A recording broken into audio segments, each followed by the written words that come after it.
নমস্কার বন্ধুরা, কেমন আছো? আশা করি ভালোই আছো। আমার রকমারি ক্রিয়েশনে সবাইকে স্বাগত। যে যেখান থেকে আমার ভিডিও দেখছো তাদের অসংখ্য ধন্যবাদ। আর আমার চ্যানেলে যারা নতুন বন্ধু আছো চ্যানেলটিকে সাবস্ক্রাইব করে দিয়ে আমার পাশে থাকার অনুরোধ রইল।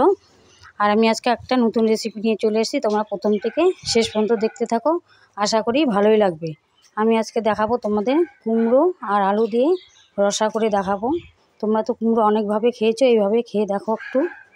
কুমড়োটাকে এইভাবে আমি ডুমো ডুমো করে কেটে নিয়েছি। তোমাদের যেরকম পরিমাণে লাগবে নেবে, আমি এখানে অল্প করে নিয়েছি। আর আলুটাকে ওইভাবে ডুমো ডুমো করে কেটে নিয়েছি। সম্পূর্ণটা কেটে ভালো করে ধুয়ে নিয়েছি। এখন ফোড়নে কী কী লাগবে দেখে নাও। তেজপাতা একটা গোটা, একটা শুকনো লঙ্কা গোটা, আর গোটা জিরে, আর এখানে একটু আদা গ্রেট করে নিয়েছি, আর এখানে জিরে গুঁড়ো, ধনে গুঁড়ো আর লঙ্কা গুঁড়ো নিয়েছি। এখন এটাকে জল দিয়ে একটু ভিজিয়ে রাখবো। মশলাটাকে ভিজিয়ে রাখলে সুন্দর হয় সবজিটা মশলা গুঁড়ো মশলা একটু ভালো করে ভিজিয়ে রাখলে কিছুক্ষণ সবজিটা ভালো হয়। এখানে আমি গ্যাস জ্বালিয়ে দিয়ে কড়াইটা বসিয়ে দিয়েছি।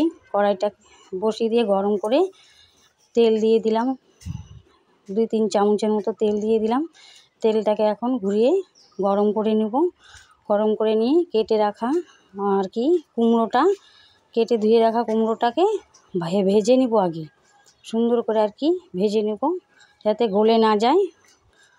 ভেজে নিব, ভেজে এখন এটাকে নুন টুন কিচ্ছু দেবো না, এমনি হালকা ভেজে নিব। একটু নুন পরে একবারে দেব। এরকম কালারটা একটু চেঞ্জ হয়ে গেছে, হালকা ভেজে নিলাম। এখন এটাকে তুলে নিব, একটা পাত্রে তুলে নিয়েছি। নিয়ে এই তেলের মধ্যে আরও কিছুটা তেল দিয়ে দিলাম। পরিমাণ মতো তেল দেবে, তোমরা যতটা সবজি থাকবে পরিমাণ মতো তেল দেবে। আর গোটা তেজপাতা দিয়ে দিলাম, শুকনো লঙ্কাটাও দিয়ে দিলাম।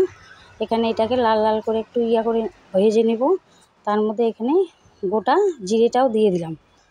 দিয়ে এটাকে ফোড়নটা আমার ভাজা প্রায় হয়ে গেছে। এখানে যে কেটে রেখেছিলাম আলুটা, কেটে ধুয়ে রেখেছিলাম, ওটাকে এখন দিয়ে দিলাম তেলের মধ্যে। দিয়ে একটু নাড়াচাড়া করে একটু হালকা ভেজে নেব। দেখো হালকা ভাজা হয়ে গেছে আমার। এর মধ্যে এখন যে মশলাটা আমি ভিজিয়ে রেখেছিলাম ওটাকে দিয়ে দিলাম। এখন আলুর সঙ্গে মশলাটাকে মিশিয়ে নেব সুন্দর করে। মিশিয়ে নিয়ে এর মধ্যে স্বাদ মতো নুন দিয়ে দিব, আর এখানে পরিমাণ মতো হলুদও দিয়ে দিলাম। দিয়ে এখন মশলাটাকে লো ফ্লেমে সুন্দর করে কষিয়ে নেব। এখন এখানে বাটিটা ধুয়ে একটু জল দিয়ে দিলাম, নাহলে মশলাটা লেগে গেলে আবার টেস্টটা নষ্ট হয়ে যাবে। বাটিটা ধুয়ে জল দিয়ে দিলাম। এখন এটাকে ভালো করে দেখো কষিয়ে নিলাম। আমার কষানোটা অনেকটা হয়ে গেছে। এখন যে আমি ভেজে রেখেছিলাম কুমড়োটা, ওই কুমড়োটা এর মধ্যে দিয়ে দিলাম। দিয়ে এখন মশলার সঙ্গে সুন্দর করে মিশিয়ে নিতে হবে। মিশিয়ে নিলাম। এখন এটার মধ্যে পরিমাণ মতো জল দিয়ে দিব। তোমরা যে যেরকম জল দিবে, তোমরা ঝোল যদি খেতে চাও বেশি করে জল দিবে। আমি এটাকে শুকনো শুকনোই করব, অত ঝোল দিব না, তাই আমি অল্প জল দিলাম। তোমরা যে যেরকম ঝোল খাবে সেরকম দেবে, কোনো অসুবিধা নেই। দেখো আমার এটা খানিকক্ষণ ফুটিয়ে নিলাম। ফুটিয়ে নিয়ে এর মধ্যে এখন দেখো গরম মশলা দিয়ে দিলাম। আমার ফুটানো হয়ে গেছে, দেখো জলটা অনেকটা শুকিয়ে গেছে। গরম মশলা দিয়ে দিলাম, 1 চামচ ঘিও দিয়ে দিলাম। এখন ঘিটা আর গরম মশলাটা একটু সুন্দর করে মিশিয়ে নিয়ে একদম নামিয়ে নেব।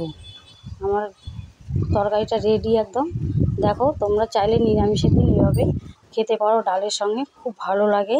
তোমরা তো অনেকভাবে খেয়েছো, এইভাবে খেয়ে দেখো। আমার ভিডিওটা কেমন লাগলো অবশ্যই কমেন্ট করে বলো।